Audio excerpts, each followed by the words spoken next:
안녕하십니까 시청자 여러분, 놀라운 부동산 놀부입니다. 자, 오늘은 이 부동산 외에도 이 경제 전반적인 이슈를 같이 함께 이야기하는 수다 시간 갖도록 하겠습니다. 자, 반응이 좋으면 계속할 거고 반응이 안 좋으면 내려갈 컨텐츠라고 보시면 되겠습니다. 자, 오늘 주제는 이 예전에도 제가 1년 반, 2년 전에 한번 다룬 적이 있어요. 리디노미네이션, 화폐 개혁, 그리고 10만 원권 도입, 여기에 대한 찬반 설문조사가 있었거든요. 그래서 거기에 대해서 심도 있게 수다를 좀 떨어보도록 하겠습니다. 오늘 내용은 정말 수다입니다. 수다. 여러분들 결정에 영향을 미쳐서는 안 되는 내용이니까 그냥 재미로 들어주셨으면 좋겠습니다. 오늘 이 내용 저 혼자 얘기하면 수다가 아니죠. 같이 얘기할 분 모셨습니다. 자, 저희 블로그와 또 카톡방에서 활동을 하고 계신 이 공인중개사 이 선생님 모셨습니다. 네, 안녕하세요. 놀라운 부동산 이 선생입니다. 네, 이 선생님 오늘 면도를 안 하셨네요. 네.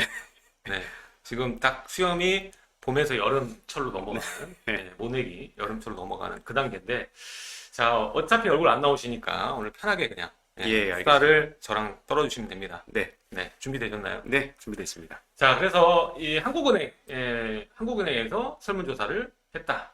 어떤 내용인지 한번 같이 살펴보도록 하겠습니다. 자, 먼저 오늘 내용 얘기하기 전에 이 정의부터 좀 정확히 아셔야 될 것 같아요. 오늘 나올 이야기가 이제 디지털 화폐, CBDC, 그리고 리디노미네이션, 이게 액면 변경, 그러니까 화폐 그 약속을 바꾸는 거죠. 그래서 화폐 개혁이라고 얘기를 하는데 이 두 가지 용어를 우리가 정확히 이해를 해야 됩니다. 자, 일단은 이 기사 보셨나요? 예, 보고 제가 이제 정리를 했기 때문에 네. 잘 알고 있고, 이게 CBDC라고 하면은 약간 어려울 수가 있어요. 근데 그냥 간편하게 디지털화된 화폐다. 그리고 이제 세상 모든 게 이제 다 디지털화가 됐잖아요. 네, 근데 그렇죠. 아직 아날로그식으로 이제 남아있는 것들이 이제 우리 대표적으로 통화가 있습니다. 그래서 이 부분이 이제 디지털화되는 단계다, 과정이다라고 정도로 이해하시면 될 것 같습니다. 저는 일단은 이게 조금 뭔가 새로운 시대 흐름이 만들어지고 있다라는 걸 느끼고 있는데 네, 제가 한 번 더 느낀 적이 있거든요. 네, 바로 비트코인이 처음 등장했을 때. 네, 그렇죠. 제가 광고를 보고 처음 했었거든요. 네, 아직도 기억나. 2017년. 그때 네, 제가 운동을 열심히 하다가 네, 갑자기 광고가 많이 뜨잖아요. 기사나 인터넷 보면. 네, 그게 문제야, 항상 광고가. 보면 거기에 라면 값으로 할 수 있는, 투자할 수 있는 비트코인이라고 돼 있는 거예요. 네, 네. 그래서 항상 비트코인 계속 듣다 보니까 처음에 음, 옛날 들었을 때는 그게 제가 2013년 뭐 그때 정도부터 들었던 것 같긴 해요. 네, 그때는 뭐, 뭔 소리야 이게. 음, 그냥 지금 우리 메타버스 느끼듯이 그렇죠. 무슨 사무실 출근을 그렇게 만들어 놓고 거기에서도 뭐 제주도나 한국 팔고 막 그러잖아요. 네, 네, 네, 그거를 거래하는 것 자체가 지금 신기하잖아. 네, 그렇죠. 그런 느낌이었어요, 그때. 음, 근데 그때 딱 되니까 이제 임박한 거지. 음, 오르고 있는 게 너무 보이는 거야. 그렇죠. 예. 주식하세요? 주식 많이 했었죠. 주식 원래 잘하시거든요. 전 알면서 물어봤는데 네, 이분이 원래 주식 전문적으로 잘 하시는 분인데 쪽박을 한번 차시고 네, 그죠? 그다음에 이제 마음 잡고 이제 원래 이제 부동산 집안이 부동산 하시는 분이에요. 집안이 부동산 하는 분이고 저도 집안이 약간 그쪽 계열이기 때문에 마음이 맞아가지고 네, 뭐 이렇게 같이 협업하고 있는데 아무튼간에 비트코인에서 제가 참패를 맛봤거든요. 네, 이거는 아직 멀었구나. 네, 사실 지금 디지털 화폐 뭐 CBDC 들으면 와, 이 시대가 바뀌는구나. 이제는 돈의 개념이 달라지는구나라고 음, 느껴질 수 있지만 아직은 좀 이른 감이 없지 않아 있습니다. 그리고 음, 사실 상충되는 게 있는 것 같은 게 제가 비트코인을 했잖아요. 네, 비트코인도 사실 제가 처음 투자할 때만 해도 너무 기상천외한 거예요. 그렇죠. 어떤 부분이었냐면 은행에 가서 환전을 하지 않아도 된다는 점. 세계 어디에서도 거래를 할 수 있다는 거. 음, 예. 그리고 실제로 돈을 비트코인 가지고 뽑을 수 있는 그 돈 뽑는 기계 있잖아요. 네네, ATM기. 네네, 그게 실제로 미국에 설치가 됐었어요. 어, 그리고 유럽의 뭐 어떤 가게들이나 뭐 일본 네, 같은 경우에도 비트코인 받는 가게도 있었고 또 우리 고속터미널 근처에 옷가게나 이런 데도 그때 당시에는 비트코인으로 뭐 포장마차까지 갈 수 있는 어, 그런 상황이었거든요. 한 네, 번도 가보진 않았어. 네, 그리고 제일 중요한 게 뭐냐면 비트코인은 안 했어 내가. 아, 그 외에 뭐 이더리움이나 뭐 퀀텀 그렇죠. 뭐 이런 왜냐면 비트코인이 너무 비싸 보였거든. 그 비트코인만 독보적으로 가격이 높아요. 그때 당시에 이제 1,000만 원이 좀 안 됐고 한 600만 원에서 900만 원 왔다 갔다 할 때였거든요. 지금 생각하면 또 지금 싸네요. 생각하면은 네, 싸요. 그래서 또 물렸어. 그래서 또 물렸어. 지금도 물려 있어. 네. 그때 당시에 제가 억 단위로 날렸거든요. 어, 근데 이게 손절을 안 했으면 네. 그 이상으로 지금 벌어 있는 상황인데 아까 말했던 것처럼. 네. 근데 손절을 했거든. 아, 왜 손절을 했냐면 코로나 때. 그쵸. 코로나 때 이거 기회다 하고 있는 돈을 다 이제 주식으로 한번 넣었다 빼는 과정에서 뭐야 비트코인 싹 손절하고 넣었어요. 네. 근데 이제 주식장이나 저는 솔직히 그때 이제 주식에 다 넣은 게 아니라 이 원유 시장, ETF 그쵸. 뭐 네. 이런 거를 먼저 우선적으로 살짝 하고 주식에 우량주에다 넣고 네. 삼성전자에도 좀 넣었거든요. 네. 삼성전자는 정말 다른 선택을 했어야 되는데 네. 팔만전자. 지금 메비우스띠예요. 네. 계속 8만 원에서 7만 네. 9천 원, 8만 5천 원 계속 이러고 있거든요. 네네. 그래서 지금 물려 있어요. 그것도. 네. 근데 비트코인도 엄청 물려 있거든요. 그래서 지금 디지털 화폐를 보면 이 D자만 봐도 좀 치가 떨리는 그런 상황인데 제가 봤을 때 국가별로 중국은 거의 뭐 지금 만들어서 뭐 조달러 단위까지 뭐 만들었다는 얘기가 기사로 봤었고 네. 지금 다른 해외 뭐 선진국들은 이미 이걸 다 준비하고 있고 상용할 준비를 하고 있는 것 같은데 우리나라는 이게 나온다고 해서 선진국처럼 바로 반영할 수 있는지 선진국도 아직 반영은 안 됐잖아요. 그렇죠, 그렇죠. 이제 개발 단계죠, 다. 네, 개발 네. 단계라서 이미 지금 화폐가 있는데 디지털 화폐 만들면은 과연 이게 잘 사용할 수 있을지. 그러니까 이게 사실 통화라는 게 네. 어떤 인간이 그 편리함을 위해서 이 네. 통화 시스템도 계속 발전하는 거잖아요. 그래서 우리가 뭐 이미 뭐 신용카드나 이런 다양한 결제 수단이 있고 또 핸드폰만 있어도 또 요즘에는 결제가 가능한 그런 시스템이 충분하기 때문에 이게 지금 제가 볼 때는 어떤 수요자 입장에서 고민되고 있는 것 같지는 않고 이 중앙은행들 혹은 중앙정부에서 이 비트코인을 약간 견제하고자 지금 계속 테스트 중인 그런 같은 블록체인 기반의 화폐를 만들고 있다라고 그러니까 견제다. 그쵸. 견제다. 제가 자꾸 고개를 돌렸다 하니까 화면이 뿌옇네. 네. 뿌옇까지 왔다 갔다 하는데 네네. 제 마음과 같습니다. 여러분들 이해해 주시기 바라고요. 비트코인 너무 싫어서 뿌얘졌어요, 제가. 네. 네, 이렇게 보시면 되고 오늘 초대 손님이 있는데 또 이렇게 준비가 좀 안 되셔가지고 그냥 바로 수다를 갖다 보니까는 나중에는 얼굴 나오시게끔 제가 한번 하겠습니다. 선글라스라도 한번 끼고 네네, 알겠습니다. 나오는 걸로. 예. 또 이게 굉장히 잘생기신 분이거든요. 네. 근데 좀 아쉽네요. 저의 이 얼굴이라도 좀 보시면서 이야기를 하고 네. 아무튼 저는 디지털 화폐가 비트코인 견제한다고 얘기를 하셨는데 저는 사실 이 견제보다는 실제적으로 시장에 나오면은 신용카드랑 서로 붙어지는 게 아닌가. 왜냐면 이게 중앙은행에서 통제하는 건 그대로 가는 거잖아요. 그쵸. 근데 이미 지금 우리가 뭐 지폐 쓰나요? 잘 안 쓰죠. 저는 그냥 어디 용돈 드리거나 네. 뭐 같이 일하시는 분들 어디 뭐 추석이나 뭐 이런 거 그때 빼고는 현금을 쓰는 일이 없어. 그것도 사실 솔직히 계좌이체 카카오뱅크 너무 잘 돼 있어서 카카오톡으로 용돈 주기 같은 거 그냥 네. 하면 바로 넘어가기 때문에 실제적으로 돈 들고 다닐 일이 없어요. 그쵸. 그리고 사업하시는 화폐. 분들. 그죠? 사업하는 분들은 사실 그 현금이 들어올 경우는 있어요. 근데 네. 좋은 경우는 아, 그다지 없고요. 네네. 거의 그렇죠. 네, 그다지 없기 때문에 금고를 따로 두시지. 네네. 네, 그렇게 해가지고 하시는데 사실상 뭐 투명하다고 보면은 현금이 왔다 갔다 할 그런 건 없고 우리가 현금 흐름 얘기를 하는 건 그 카운팅 계좌에 있는 거를 현금 흐름이라고 하지 그쵸. 실제로 현금을 가지고 있는 거를 하진 않죠. 근데 그쵸. 뭐 세금을 피해서 뭐 살 때 필요하다 그러면 현금을 쓰긴 하지. 근데 그건 나쁜 거잖아요. 그쵸. 잘못된 거잖아요. 네. 그리고 솔직히 이제 마늘밭을 경기도를 딱 타겟으로 잡고 한번 싹 파면 엄청 나올 거예요. 지금 5만 원권이 안 나오더라고요. 맞아요. 다 다 올라갔대요. 땅에 있습니다. 지금 마늘과 함께 자라고 있고요. 네. 지금 5만 원이 지금 10만 원으로 자라는 정도로 오래 붙여 있는 것도 있을 거예요. 5만 원권 나온 지가 얼마 안 됐어요. 근데도 지금 5만 원권 유통되는 게 뭐 시중에 뭐 10%다, 뭐 20%다, 뭐 그렇게밖에 얘기를 안 된다고 얘기를 하더라고요. 네. 네, 그래서 저는 사실 이제 비트코인이랑 디지털 화폐랑 붙는 게 아니라 비트코인은 탈중앙화니까 아예 컨셉이 다르잖아요. 그쵸. 이대로의 목적이 있어. 뭐 소말리아 해적이 잡아놓고 돈을 받을 수는 없잖아. 그쵸. 비트코인 내놔. 음. 뭐 이렇게 한다거나 아니면은 뭐 그런 음성적인 걸로 이용하니까 자꾸 구실은 좋지 비트코인을 까내리는 게. 네. 그게 실제로 그렇게 쓰니까. 근데 이 용도와 이 용도는 아직도 많이 달라요. 그리고 환전이라는 것도 디지털 화폐로 넘어가도 환전은 결국 해야 되는 게 아닌가.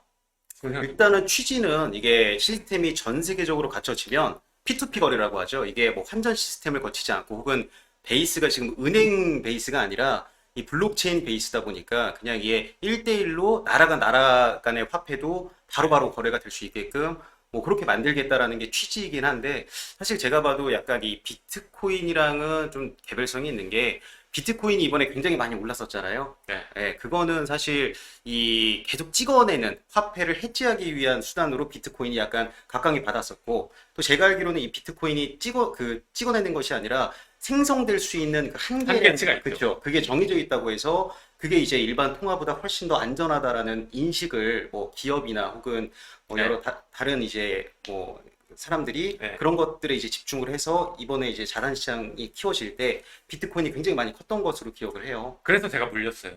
그걸 보니까 와 이거 네. 센세이션하다. 네. 정말 이렇게 된다면 사람들이 정말 탈중앙화해서 네, 그렇죠. 투명하게 되고 한계가 있잖아요. 지금은 사실상 그 전 세계 사람들이 이해를 못하는 부분이긴 한데 국가 간에 이제 부채가 있잖아요. 그렇죠. 일본, 미국 보면은 선진국일수록 부채의 양은 어마어마한데 우리는 솔직히 일반인들 생각하면 빚을 지면은 갚아야 된다고 생각하잖아요. 그렇죠. 근데 지금 여러분들 국가의 채무는 유지 어느 정도 되거나 약간 안정화시킬 수 있지만 그걸 갚아낼 수가 없어요.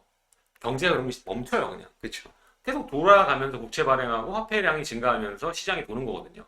만약에 여러분들한테 100만 원짜리 그냥 주면은 그거 하루에 다 쓰는 사람이 어디 있어? 다 그쵸. 저장하지. 그럼 시장이 결국 돈이 안 돌아요. 예. 그러다 보니까 계속 늘어나요. 화폐량이 늘어나야 경제를 좀 빨리 돌릴 수 있는 예.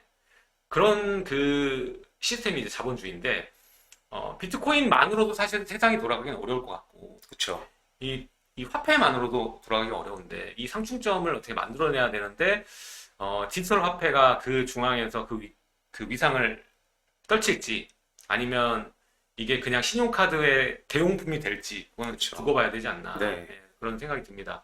자, 디지털 화폐에 대해서 얘기를 정말 많이 했는데 자, 보면 한국은행이 중앙은행 디지털 화폐 CBDC와 10만 원권 발행. 그러니까 디지털 화폐뿐만 아니라 이것도 지금 디지털 화폐도 설문조사를 한 거고. 그쵸. 또 만든다. 어떻게 생각하느냐 했고 10만 원권도 지금 5만 원권 만든 지가 얼마 되지 않았는데 10만 원권을 만들면 저는 5만 원권이랑 같은 걸 되풀이한다고 보고 오히려 인플레이션 진행되지 않을까요?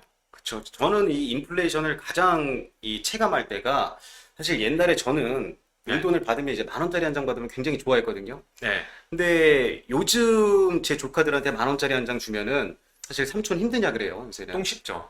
그래서 네. 항상 이 5만 원짜리를 주게 되는데 이게 만약에 10만 원짜리가 나오게 되면 네. 그죠? 이제 뭐 지갑을 안 가져왔다 이런 핑계도 사실 디지털 화폐랑 연동해서 이게 나온다는 거잖아요. 네. 네. 이러면 진짜 핸드폰으로 그냥 그렇죠. 핸드폰으로 줄 수 있잖아가 되니까 네. 저는 조금 이 인플레이션 속도가 훨씬 더 빨라지지 않을까. 또 10만 원짜리, 5만 원짜리의 가치가 지금 네. 만 원짜리의 가치가 되지 않을까. 네. 사실 이미 움직였어요. 5만 원권이 등장하고 나서 지금까지 오는 이 과정 내에서 5만 원의 딱 5만 원을 들고 할 수 있는 일들이 많아졌어요. 네. 그래서 지금 뭐 어디에서 펜션 가서 숯불을 피워도 5만 원씩 꺼내야 돼요. 맞죠. 네. 네. 지금은 이제 3만 원.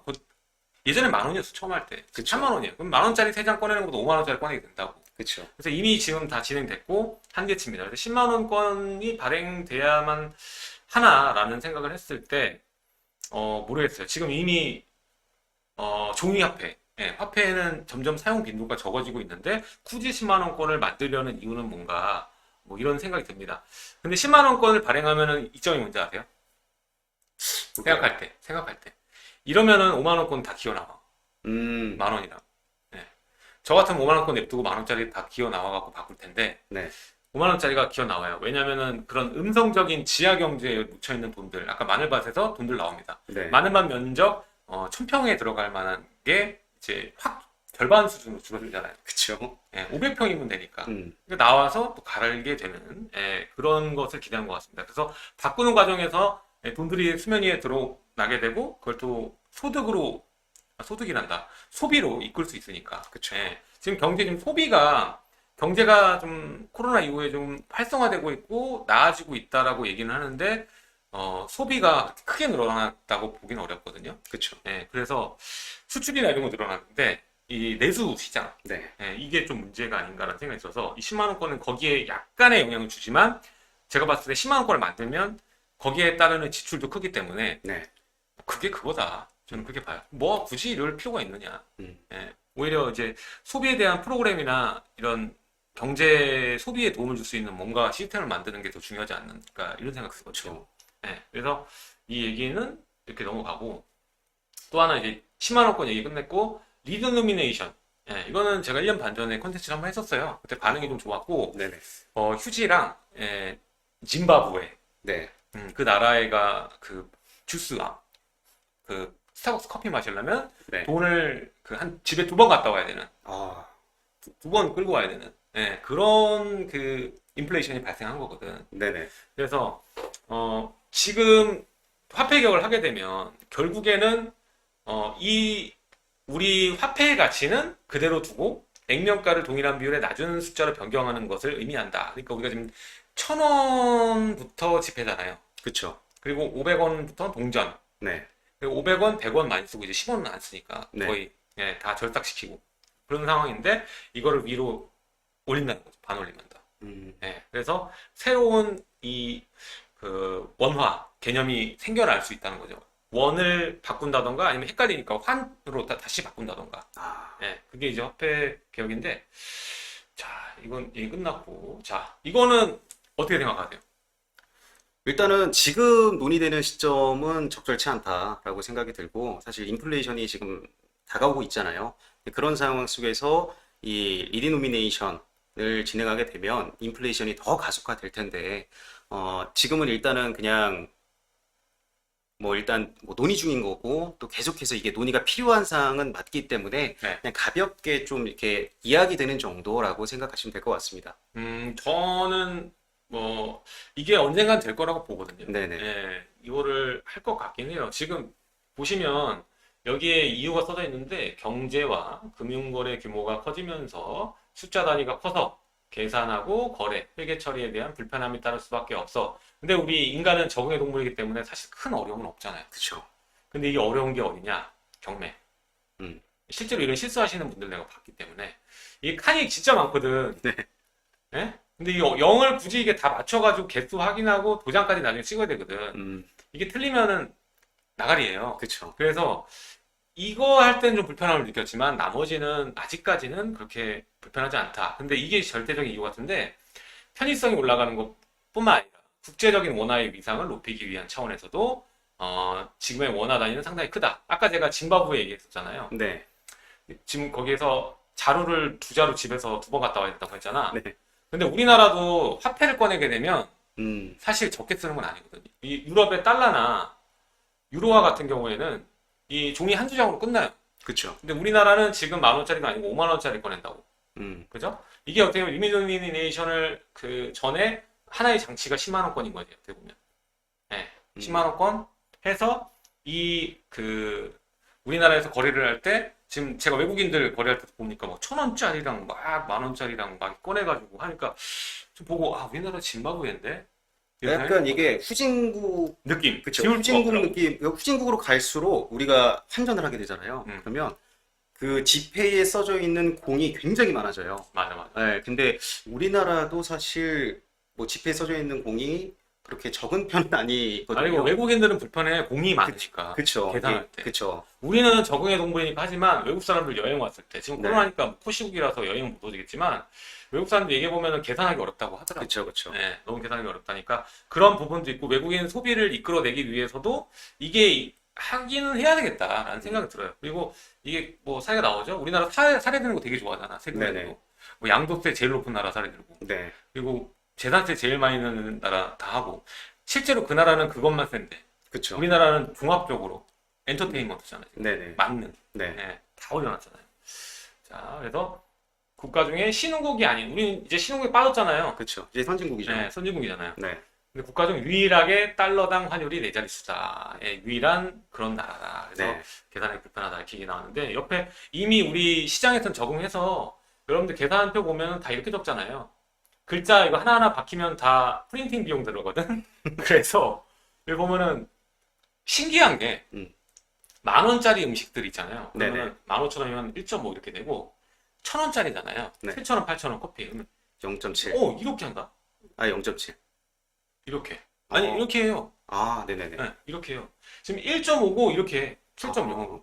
그러니까 네. 다 적응한 거야. 이거 보고 딱 7,000원 커피인데 7만 원이라고 생각하는 사람 없잖아. 그쵸, 그쵸. 그러니까 다 자기들 나름대로의 방식을 쓰는 거지. 통일되지도 않았어. 이미 실생활에는 다 녹아있다. 네. 통일된 것도 아니야. 음. 그래서 이런 식으로 움직여요. 그래서 사실 저는 이제 경제가 더 돌아가고 커짐에 따라서 우리나라에도 부자들이 많이 늘어나고 소득이 많이 늘어났잖아요. 네, 그쵸. 거기에 따라서 화폐가 그 일반 우리 전 국민을 상대로 봤을 때는 시기상조긴 하지만 전체적으로 봤을 때는 해야 되는 상황까지 지금 가고 있는 게 가까워짐을 좀 느끼고 있다. 뭐 이렇게 생각을 합니다.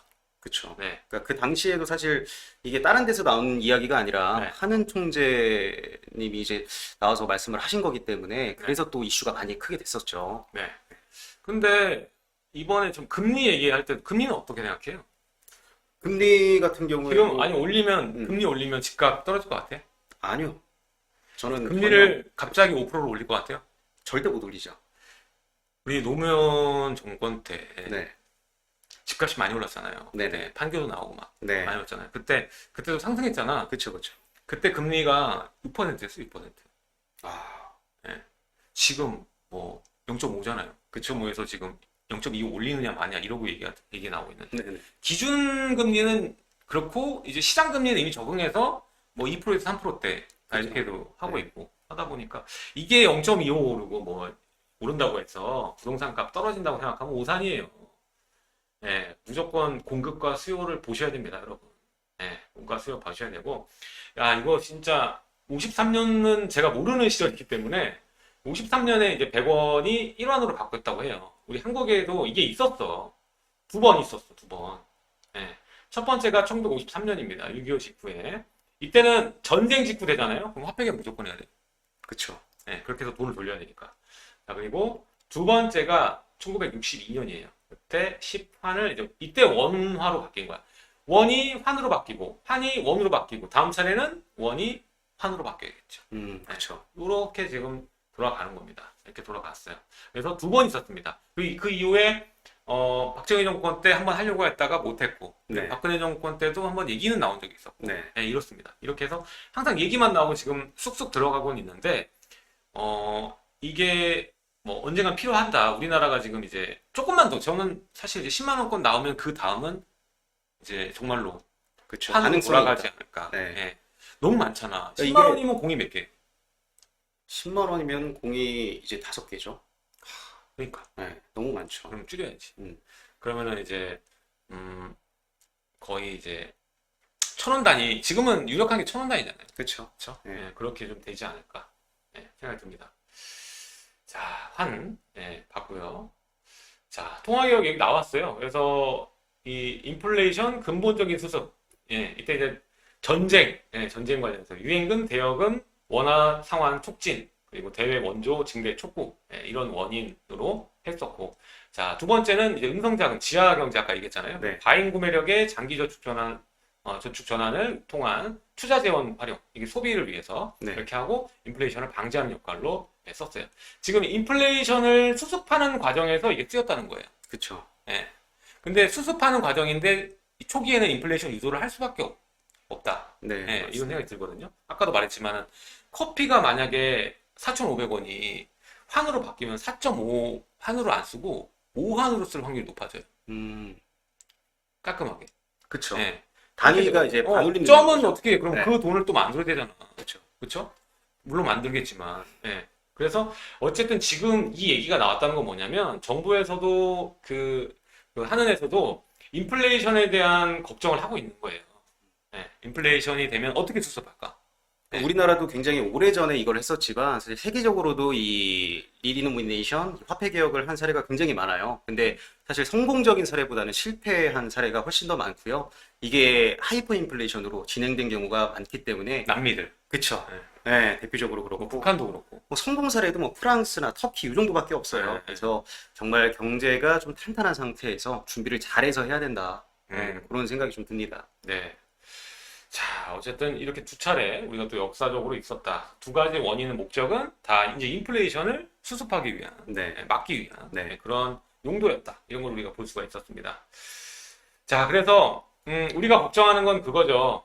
다른 게 아니라 아까도 말씀드렸지만 근본적인 인플레이션을 수습할 수 있으나 초기에 일시적으로 물가가 상승할 수밖에 없는 점. 아까 얘기했었지만 뭐 4.1, 뭐 4,100원짜리를 4.1환으로 하기보다는 뭐 올려가지고 5환으로 뭐 물건값이 올라간다거나 네. 저렴할수록 그렇게 될 거예요. 그쵸. 비싼 것들은 그렇게 안 돼. 절대 기업은 손해를 안 보죠. 네, 절대 손해 안 봅니다. 네, 그래서 올리고 그리고 이게 절상 효과예요, 절상 효과. 예, 그리고 화폐 단위가 낮아짐으로 인해서 체감상으로 큰 차이를 느끼지 못하게 된다. 커피가 당장 5,000원이 돼서 안 사 먹을 거야? 아니요, 사 먹죠. 사 먹잖아요. 네. 예, 이렇게 될 거예요. 그래서 이게 사 먹는 게 바로 화폐 착시 효과. 예, 이게 되게 위험한 거거든. 돈에 있어서. 돈을 벌다 보면 본인이 착각해요. 돈을 쓰는 거에 대해서. 그쵸. 그래서 한 번 쓰잖아? 그러면은 뭐 미치 터진 것처럼 써요. 맞습니다. 예, 뭐 쇼핑할 때. 네. 가방도 그렇고, 옷도 그렇고. 처음 살 때는 나이키면은 뭐 2만 원, 3만 원 좋은 거 사잖아. 네. 근데 명품 사면은 다 100만 원이잖아요. 네. 티 한 장이 100만 원, 200만 원 하거든. 음. 처음 살 때는 고민을 여러 번 해. 이거 사야 돼, 말아야 돼. 한두 번 사보면, 근데 한 번 사면 그냥 계속 사요. 그쵸. 입어보면 다르거든. 음. 근데 사실 원래 질감으로 따지면 이 10만 원이 적당하긴 한데 네. 브랜드 프리미엄 때문에 100만 원, 200만 원 하는데 쉽게 남들이 입지 못하니까. 음. 집도 마찬가지. 그쵸. 쉽게 남들이 살지 못하는 집은 실제로 가보면 본인이 못 사는 상황에선 뭐야 이거 뭐 이 가격이야 왜 이게 미쳤네 이 생각을 하지만 실제 돈 있는 분들은 거기에서 가치를 찾으니까요. 그쵸. 그분들한테 가치가 있는 거니까. 예, 보시면 돼요. 자, 그래서 효과 마지막에는 소비가 늘어나게 되고 내수 경제가 활성화되면서 소득의 상승으로 이어지면서 경제 선순환. 예, 소득이 늘어나게 되면 소비를 하게 되니까. 예, 일시적으로 만들어낸다. 근데 지금 시대는 기술이 발전해서 소수의 이 소득이 몰리는 그런 상황이잖아요. 네네. 그래서 과거에 있는 리디노미네이션 효과를 그대로 가져오지는 않을 것 같아요. 제가 볼 때. 예. 오히려 저는 기대를 걸 수 있는 거는 10만 원권이 아니라 이런 화폐격 리디노미네이션도 아니에요. 저는 오히려 이 새로운 개념의 화폐를 이거를 교환할 수 있게끔 매개체로 하고 디지털 화폐를 아까 말했던 코인, 커런시인데 원래 코인이라고 얘기할게요. 우리 네네. 뭐 김치 코인 할게요. 네. 그래서 이거로 바꿀 수 있게끔 유도하는 것이 오히려 이 부작용은 막으면서 할 수 있지 않나라는 생각을 해요. 물론 이건 오늘은 수다입니다. 저는 뭐 이런 전문적인 거를 갖고 있지 않기 때문에 제 개인적인 생각이에요. 이게 뭐 쓰잘데기 좀 살짝 부족해 보여요, 저는. 그건 제 생각입니다. 그래서 과거에는 이랬습니다만 여기 말한 이 효과가 지금 한다고 이렇게 된다? 저는 아니라고 보거든요. 이 소득 상승은 일부에게 가요. 저는 제가 한쪽으로 올리죠. 다 돈다고 안 네. 그렇게 내 차례야. 그러니까 양극화가 더 그냥 빨라질 뿐이다. 네. 그리고 아까 말했던 돈을 바꿔야 되기 때문에 지하 자금이 세상 밖으로 양성화되고 이런 세금, 체납, 징수, 세수가 늘어난다. 그래서 내수 활성화를 부를 수 있는 가장 간단한 카드임과 동시에 지금 무서운 코로나 머니, 인플레이션을 방어할 수 있는 수단이 될 수 있다. 그러니까 그래서 효과 같은 경우에는 사실 CBDC 발행이랑 음. 되게 비슷한 부분이 많은 것 같아요. 그래서 뭐 지하 경제나 뭐 이런 네. 것들이 투명해지고 또 네. 이제 뭐 소비가 더 편리해지니까 더 상승하고 뭐 이런 게 있는데 그것도 생각을 해야 되지만 또 부작용 네. 이런 부분을 생각하지 않을 수 없기 때문에 네. 조금 시기상조인 부분이 있다라고 생각이 듭니다. 자, 그럼 우리가 우리 수다를 여기서 멈추는 게 되지 않고 실제로 이런 움직임이 벌어진다. 디지털 이 화폐가 나온다. 그럼 네. 우리는 어떤 대응을 해야 되나? 거기서 우리가 한번 생각을 해보죠. 자, 일시적으로 뭐 디지털 화폐가 나왔을 때는 제한적일 것 같아요. 디지털 네. 화폐가 인플레이션을 막 불러올 것 같지는 않거든요. 제 생각에서는. 네. 근데 뭐 어떤 걸 하든지 지금은 인플레이션을 걱정해야 될 상황이니까. 네. 근데 리디노미네이션이 만약에 화폐 개혁이 환으로 바뀐다. 그러면은 무조건 인플레이션은 초기에 좀 큰 폭으로 이루어질 수 있거든요. 소득이 갑자기 일시에 막 상점들이나 그쵸. 윗단위로 올라가니까 임대료나 이게 폭증할 수 있거든요. 그랬을 때 내가 뒤처지지 않으려면 그러면은 오히려 실물 자산에 투자를 하는 방법. 그쵸. 이렇게 해야 소득이 결국 가는 거는 의식주야. 이게 메인 매개체예요. 음. 그래서 좋은 옷, 좋은 음식, 좋은 집으로 가거든요. 네. 예. 더 좋은 집일수록 더 높은 프리미엄을 가져가요. 예. 그래서 소득이 늘어난다, 낌새가 이상하다, 인플레이션이다 그러면은 이걸 사야 돼요. 그쵸. 뭐가 됐든. 그러니까 집이랑 먹는 것보다는 일단은 네. 집이 우리가 가치제잖아요. 네. 그러니까 좀 이 보유 가치가 있는 것들에 투자를 해야 되는데 그게 뭐 대체제가 없는 것 같아요. 비트코인 아니면 집 혹은 뭐 주식 요 정도인데 저는 주식하고 집 추천합니다. 근데 그쵸. 규제가 지금 많아서 집도 사실 매체가 있으신 분들은 단기적으로 하면 세금을 많이 내야 되잖아요. 네, 그쵸. 2년 이내면 뭐 70% 내야 되고, 네네. 그리고 아니어도 뭐 중과를 맞으니까 40에서 뭐 60% 정도, 예, 무조건 때려 맞게 돼 있는데, 그런다면은 저는 주식이나 아니면 비주택, 그냥. 아예 비주택. 예, 지금 지산 인기 장난 아닌 거 알아요? 그니까요. 현장마다 굉장히 뜨거워요. 그냥 쓸어가, 그냥. 한 네. 층을 그냥 다 가져가요, 한 명이. 음, 네, 그래 버리고 있어. 그래서 제가 19년 하반기부터 제가 강의할 때, 네네. 뭐 대강당에서 얘기할 때 비주택을 지금부터 봐라. 빌딩 얘기했었잖아요. 네네. 빌딩 그때 당시에 한 20억 하던 게 지금 40억, 50억 해요. 아, 2년밖에 안 됐어. 2년밖에 안 저도 됐어요. 그때 그 직방에서 강의하실 때 네, 네. 그때도 이제 빌딩을 얘기하셨었잖아요. 꼬마 네. 빌딩. 예. 그때 샀어야 돼, 다. 맞습니다. 저는 샀어요. 샀으니까 이런 얘기 하는 건데, 네. 지금은 뭐 꿈도 못 꿔요, 지금.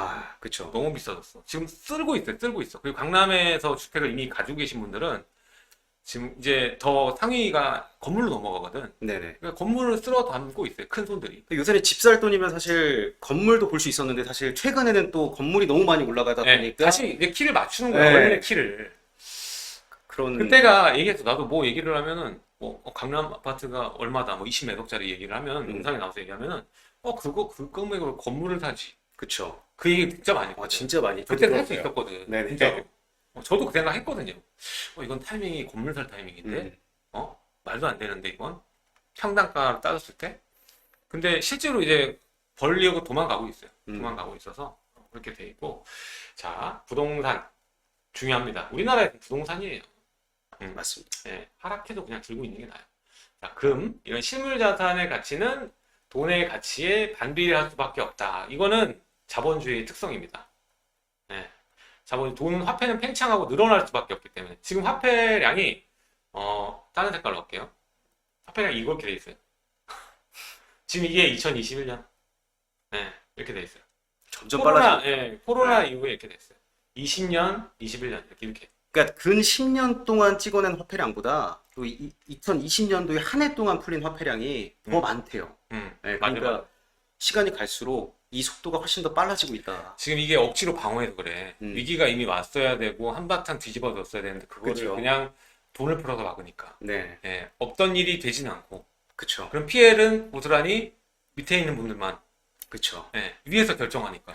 저는 뭐 아까 말씀하신 뭐 이렇게 세금을 많이 내야 되시는 분들 이미 소유를 했다는 음. 거잖아요. 그래서 그런 분들은 사실 걱정이 없어요. 근데 아직도 소유를 하지 않으신 분들이 굉장히 많습니다. 뭐 블로그 통해서 이제 저한테 문의를 주시거나 카톡방 통해서 이제 문의를 주시는 분들 보면 네. 아직도 이제 지금이라도 취득을 해야 될까요? 이런 질문들이 굉장히 이런 많아요. 질문은 제가 수만 번 들었거든요. 계속. 이제는 그냥 레파토리라서. 네. 근데 이게 중요한 그림이에요. 이 그래프를 보시잖아요. 지금은 이렇잖아요. 이게 한 10년 뒤에 보잖아요. 그럼 여기에 있어요. 이게 21년이 돼 있어요. 이게 진리야, 여러분들. 이게 21년이라니까? 그때 가면 2040년? 네. 이게 그래프예요. 이게 그래프라니까. 우리 과거에 00년이고 뭐고 다 여기 들어가 있어요. 그때 당시에는 이랬어. 00년, 96년 다 이랬다고. 이게 자본주의의 그냥 기본 패턴이에요, 여러분들. 그냥 이렇게 정우상향이 아니라 이런 식으로 급팽창하는. 특히 근데 사실 이렇게 급팽창하는 거 과거까지 사례를 이어붙일 수는 없겠지만 양쪽 하나가 처음 나왔을 때 서프라임 이후에 그때 좀 더 심해지긴 있는 상황은 해요. 이제 위기가 발생하면 무조건 돈 풀어 막는다는 걸 배웠으니까. 그렇죠. 그때 처음 그랬죠. 네. 그래서 앞으로도 여러분들이 정신 차리지 않고 떨어질 거야. 이 이전에 양쪽 하나가 발명되기 이전에 그 가격으로 갈 거야는 예, 불가능한. IMF 예? 그리고 그 서브프라임 직후에 양쪽 하나가 처음에 만들어진 게 아니니까 그거를 생각하고 자꾸 이제 뭐 유한이 된 것처럼 음. 나는 기회가 올 달러에 거야. 투자하겠습니다. 그때 달러 투자했죠, 코로나 때. 아, 그쵸. 그때 달러에 거의 뭐 천 몇백 원까지 올라갔죠? 그때 1,800원 환율이 갔나? 급등했던 적이 있었죠. 네. 1,300원, 뭐 1,400원. 1,400원까지 갔었나요? 저기 기억이 안 나는데. 그거까지는 안 갔는데 1,300원대까지 아, 간것 같아요. 네. 그때 샀어. 2,000원 갈 거라고. 근데 음. 지금 1,100원 되잖아요. 그쵸. 네. 여러분들 그런 거는 이 화폐를 가지고 노는 건요. 아무나 하는 게 아니에요. 그쵸. 화폐가 제일 어려운 거야. 선물보다 어려운 게 화폐거든요. 음, 그러니까 그냥 주식이랑 부동산이나 여러분들 쉬운 걸로. 쉬운 네. 걸로 해도 돈 벌어요. 예. 쉽게 가자고요. 그러니까 뭘 하느냐보다 방향성이 중요한 것 같아요. 예. 네. 자, 그래서 새로운 신개념, 이 화폐개혁인데 이런 CB, DC. 예. 그래서 이렇게 자, 이런 식으로. 그리고 해외 사례들 나옵니다. 그래서 지금 중국은 이미 시범 운영하고 있어요. 바하마랑. 예. 그렇게 돼 있고요. 자, CBDC 나오면 암호화폐 필요 없어. 그러니까 암호화폐를 견제하려고 하는 움직임들이 보이긴 합니다. 예, 보이고요.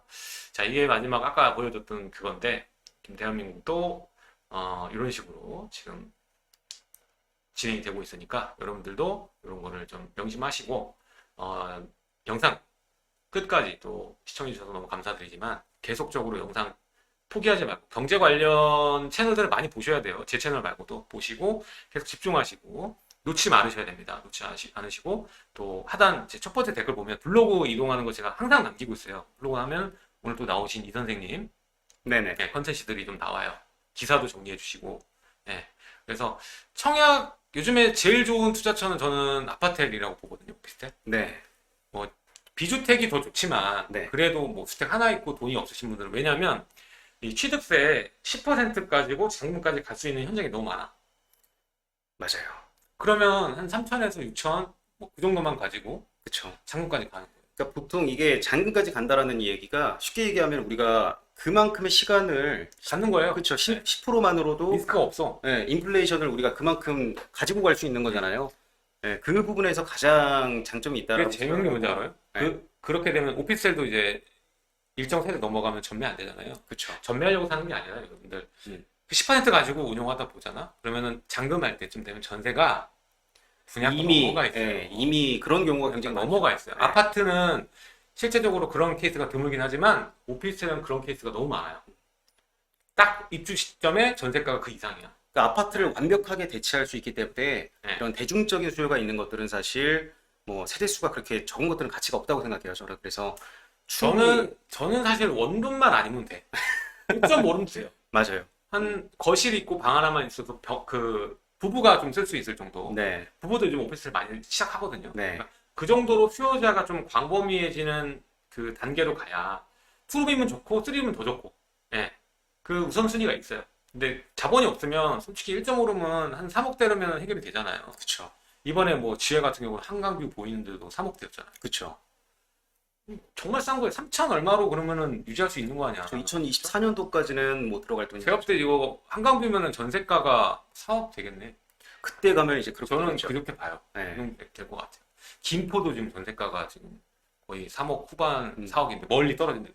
그러니까 제가 블로그나 뭐 카톡방에서 좀 강조드리는 이야기는 사실 이렇게 유동성이 막 팽창할 때는 굉장히 이제 다양한 상품들이 나온단 말이죠. 근데 그 안에서 우리가 조금 좋은 것과 좋지 않은 것들을 구별할 수 있어야 되는데 이게 수요자 관점에서 맞춰진 상품인가 혹은 이 공급자 입장에서 만들어진 상품인가 이게 굉장히 중요한 것 같아요. 그래서 시간이 지나고 나서 이 시장에서 살아남는 것들을 보면은 수요자 입장에서 계속해서 대중적인 수요가 있는 것들이거든요. 그러니까 근데 일반적인 분들은 잘 그 판단을 못 해요. 네, 안 해봤으니까. 맞아요. 네. 그거는 그 앞에서 리딩해 주시는 분들이 그 잘해줘야 돼. 네, 맞아요. 양심 문제기도 하고요. 네. 그러니까 앞으로도 이 선생님이 현장들을 계속 블로그를 통해서 여기저기 다 이렇게 좀 풀어주시는, 네, 분석해주는 맞습니다. 그런 시간을 가지면 좋을 것 같아요. 다음에도 이제 청약 관련돼서 분석하는 시간이나 이렇게 수다를 떠는 그런 시간을 좀 같이 갖도록 하겠습니다. 자, 지금까지 시청해주셔서 감사드리고요. 저는 놀라운 부동산 놀부였고 또 이 선생님 네. 함께했습니다. 감사합니다. 네, 감사합니다. 다음 시간에 뵐게요. 네.